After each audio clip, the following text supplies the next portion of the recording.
Feeling like life's a never-ending to-do list? Time to hit pause and zen out. In just 60 seconds, I'll show you how to start meditating. No guru required. First up, find a quiet spot. It doesn't have to be a mountaintop, just anywhere you won't be interrupted, like your closet or the bathroom, if you've got kids. Next, get comfy.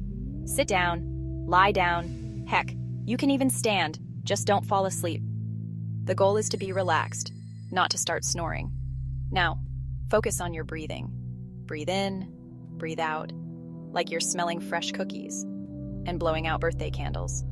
This keeps your mind from wandering to that laundry you've been avoiding.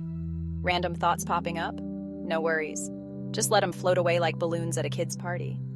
The only thing you need to focus on is your breath. No pizza or memes allowed. Start with just a minute or two.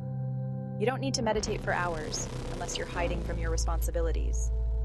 Keep it short and sweet, and you'll be a Zen master in no time. And there you have it. Meditation made easy.